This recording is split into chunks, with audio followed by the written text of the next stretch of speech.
Morbius launched a tangled MCU Spider-Verse web, The Flash perfectly landed DC's multiverse ship, and Taika Waititi is going to be our next Star Wars Admiral. Happy weekend, Comic Book Nation. BD here with your second printing of the week's biggest issues at Comicbook.com, and it has been a long week. Seriously, is it like January 39th already? What is going on here? The Morbius trailer dropped like Black Widow on Monday morning, and until it did, we were all very dismissive of this movie. Admit it, you really didn't care much anytime we published any news about this movie. I can tell, because I can see how many of you click on it. Until the tag at the end of this first trailer. We would have cared more about the image of Spider-Man in this trailer if A, it hadn't leaked online early, and B, it was less confusing by not being the Sam Raimi Spider-Man suit as it appeared in the PS4 video game. No, it was Michael Keaton showing up as Adrian Toomes, which was very exciting because this ties it all to the MCU one way or another, which is a web we don't have time to untangle here. So we did a whole separate video of it, which I'm happy to drop you a link to if you want it. Let us know in the comments or slide into my DMs appropriately. Black Widow also landed on Monday night while LSU embarrassed Clemson before the world's eyes. Go Tigers! And it had some new footage, so I suggest checking that out as well. Marvel teased a big Kree-Skrull alliance for this Empire event that they keep dropping new little previews for, even though it won't hit shelves in comic book shops until April. And it also looks like Wolverine and Spider-Man are going to be joining the Fantastic Four, so plenty of reason to get out there and support your local comic shops.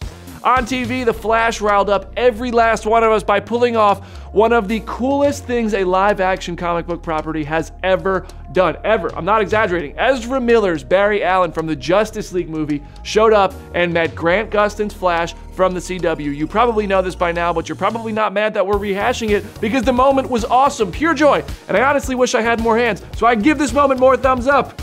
As it turns out, all of our theories about how this might tie into the Flash movie might not have so much of a leg to stand on because executive producer Mark Guggenheim told Comicbook.com's Ross Burlingame that he was writing the scene completely blind of what happens in the movie, although every bit of dialogue was observed and approved by the Warner Brothers theatrical team. While on the topic of DC, congratulations to Joker for 11 Oscar nominations, including Best Picture. And for everyone who apparently hated this movie, which you're all coming out and saying now, it's okay to be wrong. Just be a little more quiet. That'd be great. How about George Lucas meeting Baby Yoda? Before you say it, I know the child's name is not Baby Yoda, but I don't care.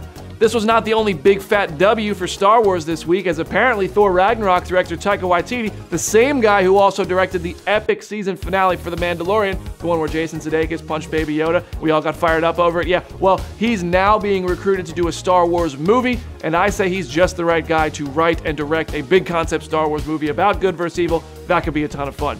Other than that, I suggest watching the new Bloodshot trailer if you haven't, because it's already exceeding our expectations, and we will definitely let you know if Doctor Strange 2 gets a new director, as Scott Derrickson departed the movie late last week. Doolittle and Bad Boys 3 are in theaters now, and I suggest you go see Bad Boys if you're only going to see one. Make sure you're following me on Instagram as I'm headed out to some awesome events for Birds of Prey and Sonic in the next couple of weeks, and you don't want to miss me all suited up, all right? I look pretty good out there. This has been your second printing of the week's biggest issues. For more, head over to Comicbook.com. I'm BD. I'll see you there.